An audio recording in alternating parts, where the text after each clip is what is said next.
기도하겠습니다. 사랑하는 하나님, 오직 우리 하나님께 집중하기를 원합니다. 하나님의 그 사랑에, 그 은혜에, 그 능력과 지혜와 권능에 우리의 눈을 집중하게 하여 주옵소서.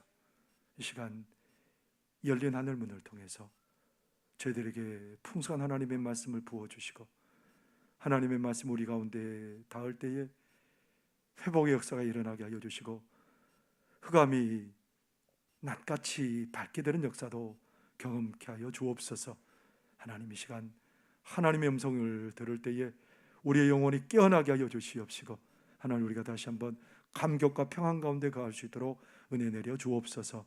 예수님 이름으로 기도하옵나이다. 아멘. 오늘도 우리 하나님의 은혜를 삼함에 나온 사랑하는 성도님들에게 하늘의 평안과 위로가 함께하기를 바랍니다. 옆에 분에게 한번 인사할래요? 하나님이 당신을 정말 사랑하십니다. 하나님께서 당신을 지키시기를 바랍니다. 하나님께서 당신에게 평강 주시기를 바랍니다.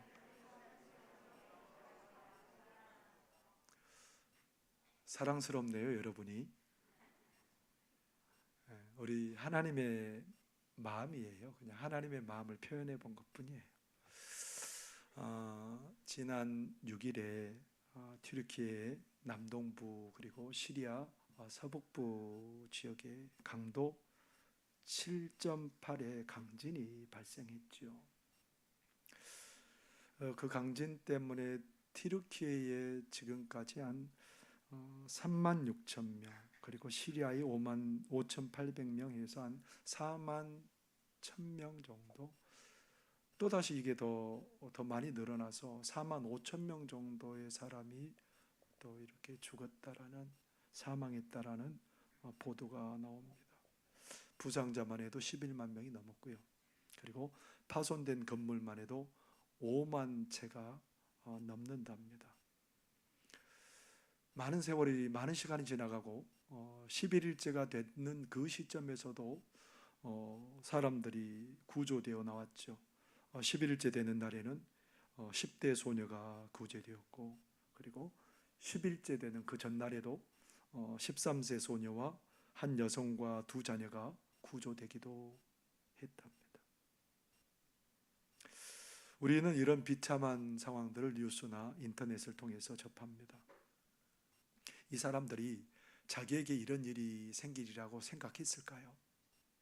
어제 정말 행복하게 살았고 가족들과 함께 있었는데, 어제도 전혀 안전한 삶 같았는데 갑자기 지진이 나고 건물이 무너지고 가족들은 생사의 갈림길에 서게 되고 큰 고난이 그들을 덮쳤습니다.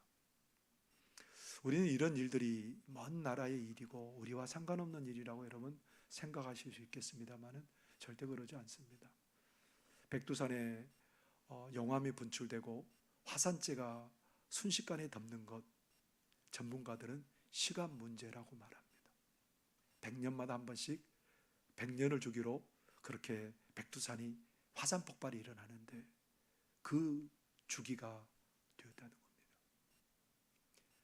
백두산이 화산 폭발이 되면 어떤 일이 벌어지냐면 거기에 천지에 있는 물이 다 쏟아져서 그 주변이 물바다가 되고요. 그리고 화산재가 하늘을 덮고 그리고 땅을 덮어서 그것을 가늠할 수 없는 재앙이 닥치는 거죠. 먼 나라의 일만은 절대로 아니라는 겁니다. 우리 하나님께서는 이런 일들을 통해서 우리가 뭔가를 좀 깨닫기를 원하시는 겁니다. 우리 하나님께서는 이런 일들을 통해서 우리 자신을 돌아보고 우리가 어디다 초점을 두고 살아야 될지 우리를 다시 한번 경각심을 일깨우는 사건들이라고 할 수 있습니다. 지금까지 우리는 뭐에 초점 맞추고 사는 인생들이었습니까? 웰빙. 웰빙이 뭐죠? 행복한 삶, 만족스러운 삶. 여기에 우리는 굉장히 초점을 맞추고 살았던 그런 삶입니다. 정말 이 웰빙에 초점을 맞추고 사는 삶이 괜찮을까요? 그냥 마냥 행복하고 만족하고 그런 거에 초점 맞추고 살면 괜찮을까요? 누가복음 12장에 어떤 사람이 예수님께 나왔습니다. 예수님, 우리 형님에게 얘기 좀 해주셔서 유산을 나에게도 좀 주게 예수님이 좀 중재 좀 해주세요. 왜냐하면 서로 유산을 좀 많이 갖기를 원하는 거예요. 뭔가를 더 가져야 행복하고 만족할 수 있는 것이 우리 인생이기 때문에 그렇습니다. 그런데 예수님께서 그 얘기를 들어주시는 게 아니라 뭐라고 말씀하셨을까요? 누가복음 12장 15절에 이렇게 말씀합니다. 그들에게 이르시되 삶과 모든 탐심을 물리치라. 사람의 생명이 그 소유에 넉넉한 데 있지 아니하니라 하시고. 우리는 웰빙하면 우리가 뭔가를 많이 소유해야, 그리고 넉넉해야 행복하고 만족할 수 있다고 생각했는데 오늘 예수님은 그러지 않다는 겁니다. 웰빙의 삶이 소유의 넉넉함에 있지 않답니다. 그래서 한 부자의 얘기를 들려주시는데요, 한 비유를 들려주십니다. 어떤 부자가 곳간이 있는데 거기에 뭐 가득하게 다 채워졌답니다. 웰빙이죠, 가득하게 있으니까. 안 그래요? 근데 고민이 생겼습니다. 풍년이 들어서 그 곡물을 쌓을 곳이 없어서 걱정이 됐답니다. 남들은 없어서 걱정인데 이 사람은 너무 넘쳐서 걱정이에요. 그래서 곡간을 얼고 거기에 다 쌓아놨습니다. 그리고 이 사람이 뭐라고 말했을까요? 내 영혼아, 평안히 쉬고 먹고 마시고 즐거워할지니라. 오, 여러분, 이 사람 최고의 웰빙 아니에요? 평안히 쉬고 먹고 마시고 즐거워하자. 여러분, 열심히 일하는 사람들의 소원이 뭔지 아세요? 한 달 제주도 살입니다. 제주도 가서 푹 쉬고 마음껏 먹고 마시고 즐겨보는 게, 막 바쁜 일에 쫓기는 사람, 이거 은퇴만 해봐라. 내가 제주도 가서 내가 한 달 살이 보란듯이 내가 하나하나 봐라. 그런 사람들이 많답니다. 근데 이 사람은 이미 그 삶을 살고 있어요. 마시고 평안히 쉬고 먹고 즐거워하자. 나는 한 달만이라도 저런 삶이면 좋겠다. 그렇게 이 자리에 생각하는 사람들이 있을 거예요. 네, 그러네요. 있대요. 그런 사람들이 있답니다. 그런데 정말 성경은 뭐라고 기록하고 있을까요? 누가복음 12장 20절에 이렇게 기록하고 있습니다. 하나님은 이르시되 어리석은 자여, 오늘 밤에 내 영혼을 도로 찾으리니 그러면 내 준비한 것이 누구의 것이 되겠느냐 하셨으니. 그 사람 보고 우리 하나님이 뭐라고 그러셨어요? 어리석은 자여. 뭐가 잘못된 거죠? 웰빙을 추구하고 살았는데. 그런데 또 한 사람, 누가복음에 똑같이 누가복음 16장에도 정말 웰빙의 삶을 살고 있는 한 사람을 소개합니다. 거지와 부자, 아니요, 거지 나사로와 한 부자입니다. 그 부자에 대해서 어떻게 설명하고 있을까요? 누가복음 16장 19절에 이렇게 설명하고 있습니다. 한 부자가 있어 자색 옷과 고운 베옷을 입고 날마다 화롭게 즐기더라. 최고의 옷을 입고 잔치집과 같은 분위기를 내고, 그 정도는 뭐 명절에는 한번 하면 괜찮잖아요. 뭐 가끔 띄엄띄엄 해도 괜찮은데 이 사람은 날마다 화롭게 지냈답니다. 웰빙의 삶을 살았답니다. 여러분, 얼마나 좋습니까? 웰빙. 이런 삶 살고 싶지 않으세요? 고개를 끄덕거렸죠? 네. 근데 이 사람의 삶이 어떻게 됐을까요? 누가복음 16장 24절에 보면 이렇게 말합니다. 거지 나사로는 아브라함의 품에 안겼고 부자는 지옥의 고통 중에 있으면서 이렇게 말하고 있죠. 불러 이르되 아버지 아브라함이여, 나를 긍휼히 여기사 나사로를 보내어 그 손가락 끝에 물을 찍어 내 혀를 서늘하게 하소서. 내가 이 불꽃 가운데서 괴로워하나이다. 그의 웰빙을 추구하는 삶이 고통으로 끝나고 말았답니다. 물 한 방울이 너무너무 귀하게 여겨지는 그 고통 가운데 처하게 되었답니다. 그렇다면 정말 웰빙을 추구하는 것보다 더 중요한 게 우리에게 있다는 겁니다. 그게 뭘까요? 웰다잉. 오늘 목사님이 무슨 뭘 잘못 잡수셨나? 뭐 웰빙, 뭐 웰다잉. 웰다잉이 뭘까요? 잘 죽는 것. 어떻게 하셨어요? 실력이 대단하십니다. 웰다잉, 잘 죽는 거라는 겁니다. 아니, 세상에 뭐 잘 죽는 게 어디 있어? 죽으면 죽는 거지. 근데 죽음도 잘 죽는 게 있답니다. 잘 죽는 삶, 그게 뭘까요? 종말을 바라보며 사는 삶이라는 거예요. 잘 죽는 삶, 어떤 삶이라는 겁니까? 종말을 대비하고 죽음이 찾아온 것을 잊지 않고, 그리고 그 종말의 삶을 사는 사람이 웰다잉의 삶을 살 수 있다는 겁니다.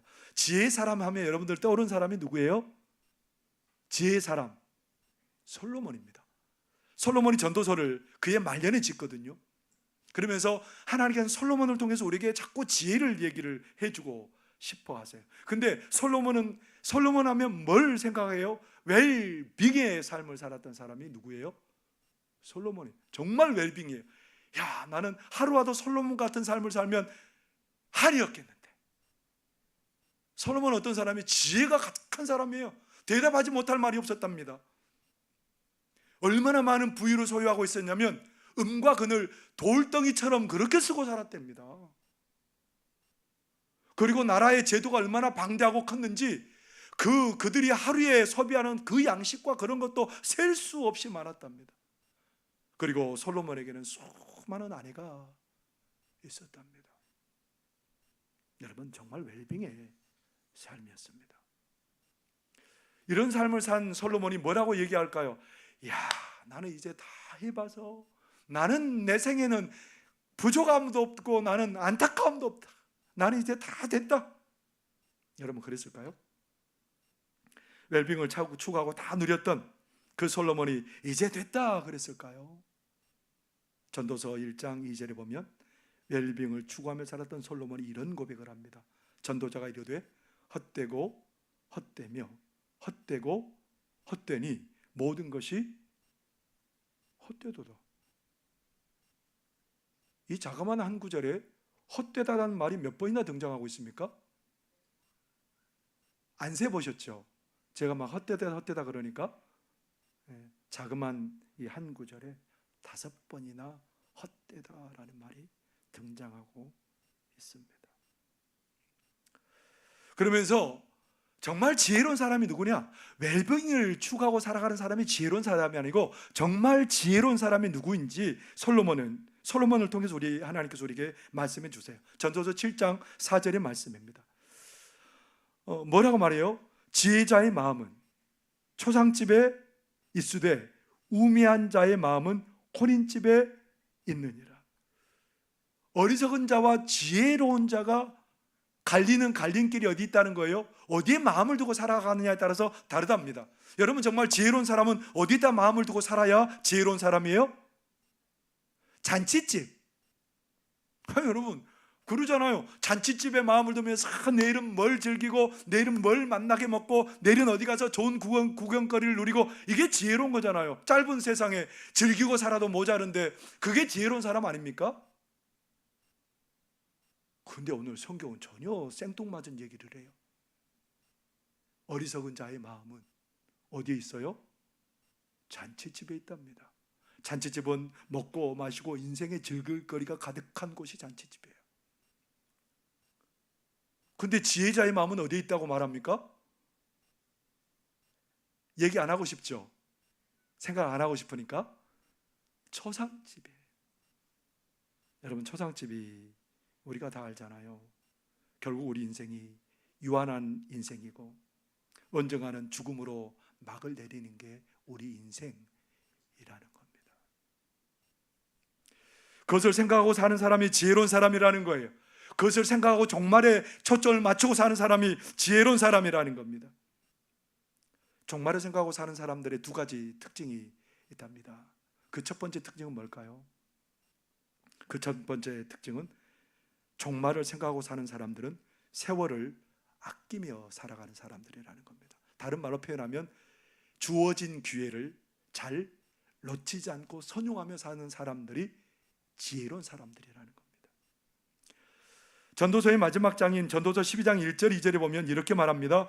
너는 청년의 때에 너의 창조주를 기억하라. 곧 곤고한 날이 이르기 전에 나는 아무 낙이 없다고 할 해들이 가깝기 전에 해와 빛과 달과 별들이 어둡기 전에 비 뒤에 구름이 다시 일어나기 전에 그리하라. 너는 청년의 때는 어떤 때입니까, 여러분? 청년은 기회가 많아요. 청년은 오늘 기회 놓치면 내일 또 기회가 있을 것 같고, 오늘 기회 놓치고 내일 기회 놓쳐도 모레 기회가 있을 것 같고, 이게 청년의 모습입니다. 청년의 때는 모든 것들이 풍성하죠. 건강도 있고 시간도 있고 능력도 있고. 그러니까 내가 마음만 먹으면 언제든지 할 수 있기 때문에 항상 뒤로 미룰 수 있습니다. 이게 청년입니다.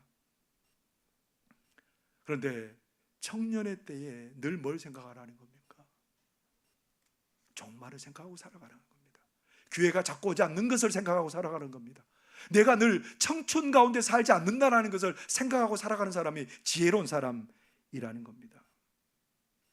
요한복음 12장에 보면 예수님께서 십자가에 달려 죽으시기 위해서 예루살렘에 입성합니다. 예루살렘에 입성했다가 어디로 가시냐면 이제 베다니로 가십니다. 베다니는 예수님이 살린 나사로가 있는 집이고요. 그 나사로의 집에 예수님께서 들어가셨습니다. 예수님 위해서 잔치가 벌어졌습니다. 남자들이 막 거기에 가득하게 있죠. 그런데 한 여성이 예수님 앞에 오는 거예요. 안 되거든요, 그들의 관습상. 그런데 그 여인이 향유가 가득 든 옥합을 예수님에게 붓고 자기의 머리털을 풀어서 예수님의 발을 닦습니다.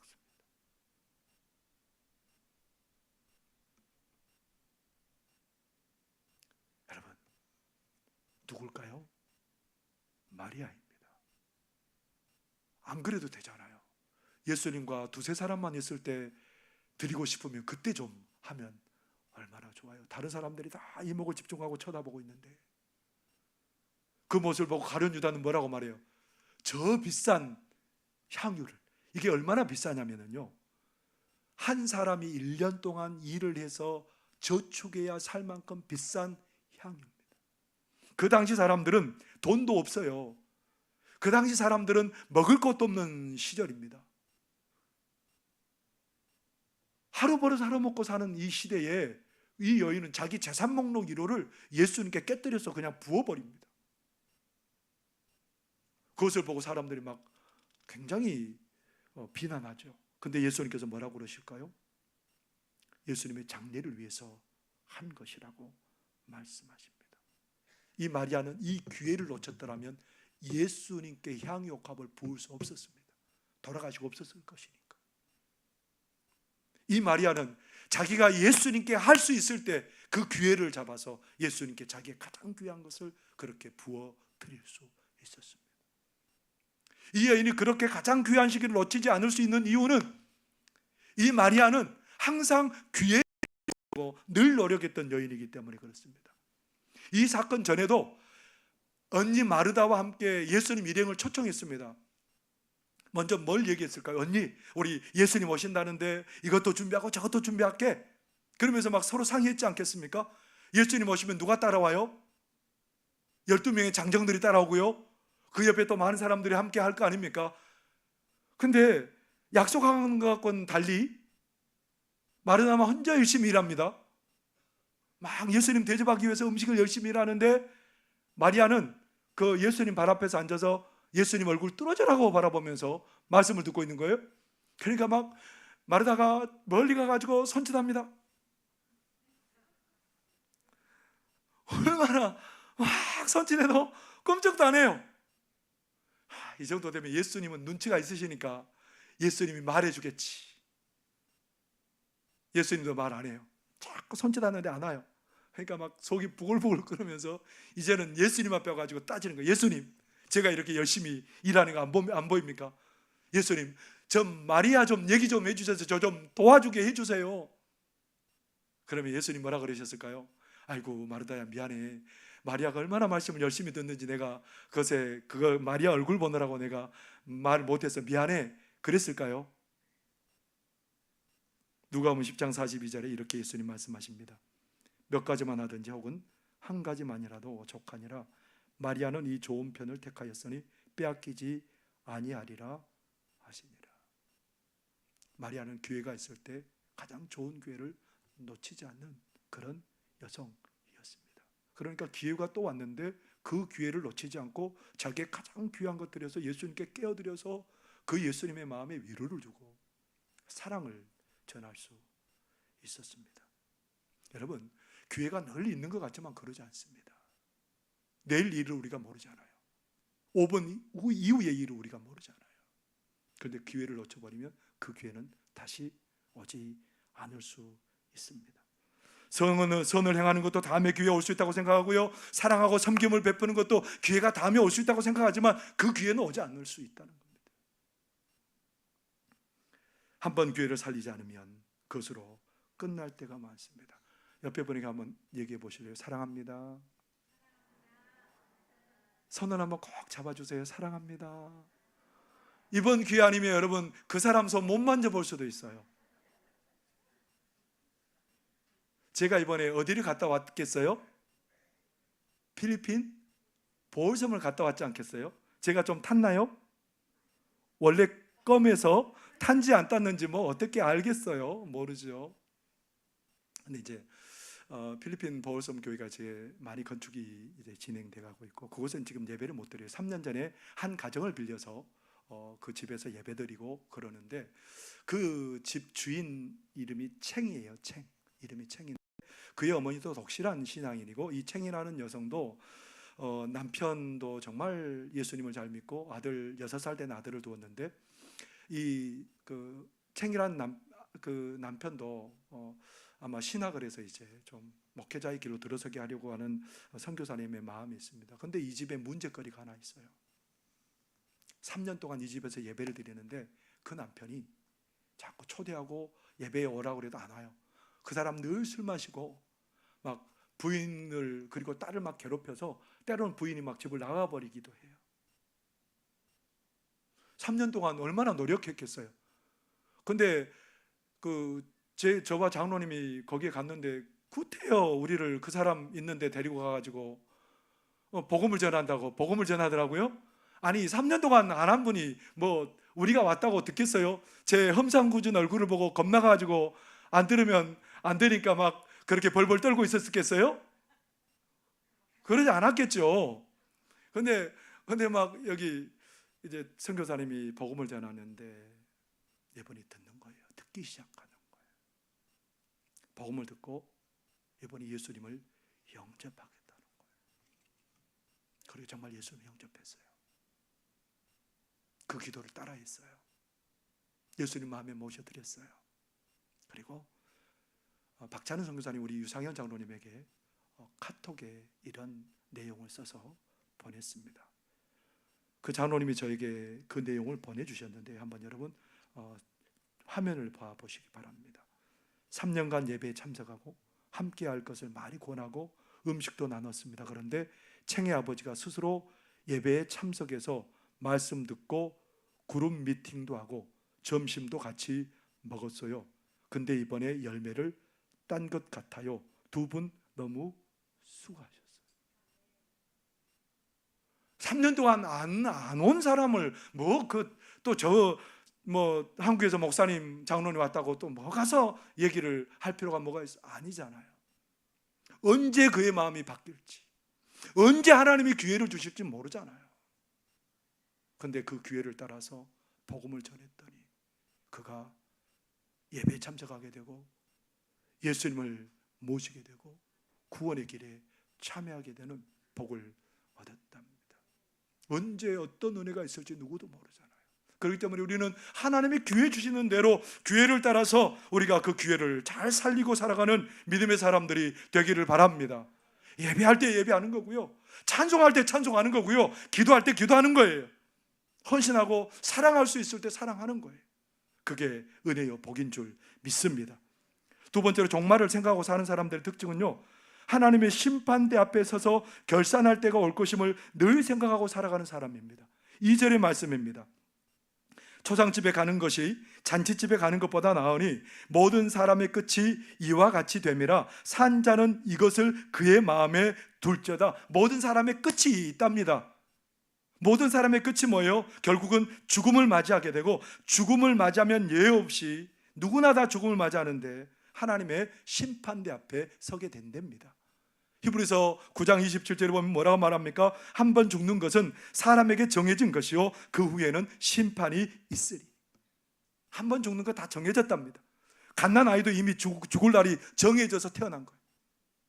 죽음을 향해서 치닫고 있답니다. 하나님의 심판대 앞에 누구나 다 서게 된답니다. 그래서 예수님께서는 그것을 또 강조하기 위해서 마태복음 24장에 어떤 얘기를 써나요? 종말의 얘기를. 종말은 온다는 겁니다. 종말은 온다는 거예요.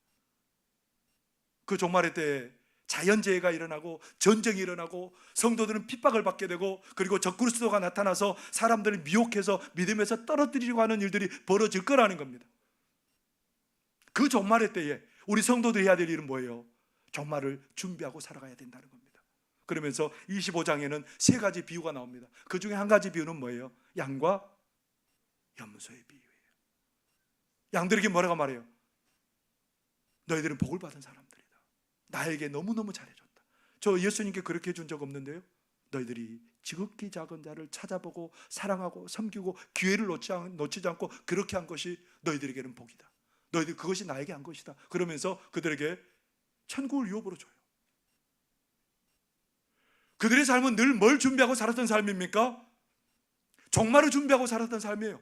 하나님께 설 것을 대비하고 살았던 삶입니다. 이게 지혜로운 삶이라는 겁니다. 사랑하는 성도 여러분, 우리는 이미 그 지혜의 길을 알고 있지 않습니까? 우리는 이미 은혜에 매여 사는 사람들입니다. 구원의 감격 가운데 사는 사람들입니다. 그 진리를 알고 있는 사람들입니다. 그렇기 때문에 오늘 내가 누구를 헌신하고 누구를 사랑하고 어디에 충성해야 될지 아는 사람들입니다. 이 사람들에게는 종말이 기다려지는 거예요. 내일 죽음이 와도 기다려지는 거예요. 주님 앞에 서서 주님이 나의 눈물을 닦아주시고 나를 품 안에 안으실 것을 내가 믿기 때문에 종말이 기다려지는 사람들입니다. 그래서 이런 말이 있습니다. 조문도 석사가의. 무슨 말입니까? 조문도, 아침에 도를 듣고 깨달으면, 석사, 저녁에 죽어도 가하다. 조문도 석사가의. 도를 깨달으면 저녁에 죽어도 괜찮다는 겁니다. 여러분, 우리 놀라운 종말을 알고 종말에 하나님 앞에 설 것을 생각하고 우리가 날마다 그것을 대비하고 살아갈 때에 그 종말이 오늘 올지라도 지금 올지라도 누구도 두려워하지 않을 줄 믿습니다. 고 장흥복 장로님이 계십니다. 그분은 1923년에 황해도에서 태어났고요. 그리고 그분은 평양의학전문학교를 졸업하셨고 1950년에 한국전쟁 때 남한으로 피신해 왔습니다. 1963년대 용산구에 있는 함남동에다가 그 병원을 개원했습니다. 한밤중에 환자가 찾아와도 이 사람은 기쁨으로 그를 맞아줘요. 그리고 이분은 돈이 없는 사람들에게는 무료로 진료를 해줘요. 생전에 그분은 자기 소유의 자가용이 없고 대중교통을 이용할 정도로 검소한 삶을 살았습니다. 그의 할머니는 기독교 초기에 전도 부인으로 복음도 전하고 성경도 나눠주고 그런 일을 한 분이에요. 근데 그 할머니의 신앙을 전수받아서 지금 6대째 자기 중손조까지 믿음의 길을 잘 걷고 있답니다. 그분이 돌아가실 때 자녀들에게 뭐라고 유언했는 줄 아세요? 뭐라고 했을까요? 그는 그렇게 유언했답니다. 누가 뭐라 해도 예수를 잘 믿어야 한다. 뭐라고요? 누가 뭐라 해도 예수를, 이거 다른 말로 표현하면 뭐예요? 종말을 대비하고 살아라 이 말이에요. 종말을 대비하고 살아라 이 말이에요. 근데 이분은 정말 그런 삶을 살았을까요? 그의 삶의 철학은 뭐냐면 돈 벌어서 남주자. 전 재산 113억을 모았답니다. 근데 이 자기의 철학은 오른손이 한 일을 왼손이 모르게 한다는 거예요. 그래서 그 돈을 6년 동안 한동대에 나눠서 기부하기 시작합니다. 한동대 철학이 뭐냐면 공부해서 남주자라 합니다. 참 복된 학교잖아요. 그래서 그 학교에 113억을 전부 기부했답니다. 이런 사실이 나중에 알려져서 이 장로님에게 정부에서 국민훈장 성류장을 수여하게 되었답니다. 정부에서도 알아줬는데 우리 하나님은 얼마나 기뻐하셨겠습니까? 이분이 이렇게 복된 삶을 산 이유는 어디에 있어요? 종말을 준비하고 대비하고 살았다는 겁니다. 여러분, 오늘 종말은 옵니다. 그것이 튀르키예 사건처럼 불시에 올 수도 있습니다. 그렇기 때문에 우리는 지혜로운 사람은 여기에 마음을 두고 살아가는 사람들이에요. 그렇기 때문에 지혜로운 사람들은 기회를 놓치지 않는 거예요. 기회 있을 때 그 기회를 잘 살리고 살아가는 사람이에요. 그리고 내 삶이 하나님 앞에 섰을 때 부끄럼 없이 구원의 은혜에 감격하고 합당하게 사는 삶을 통해서 여러분이 종말을 잘 대비하고 살아가실 수 있기를 바랍니다. 내일 종말이 와도 여러분 기쁨으로 그날을 맞이하고 주님 맞이하는 우리 성도들 다 되시기를 바랍니다. 기도하겠습니다. 사랑하신 하나님 아버지, 은혜와 사랑을 감사합니다. 저희들이 하나님 종말을 늘 생각하며 살게 하여 주옵소서. 그러하게 기회에 왔을 때 기회를 잘 선용하게 하여 주시고, 하나님 앞에 섰을 때 잘했다 착하고 충성된 자가 칭찬받는 믿음의 삶을 사는 우리 모두가 되도록 지혜와 은혜와 의지와 능력을 허락하여 주옵소서. 예수님의 이름으로 기도하옵나이다. 아멘. 찬송 492장 찬송 부르겠습니다.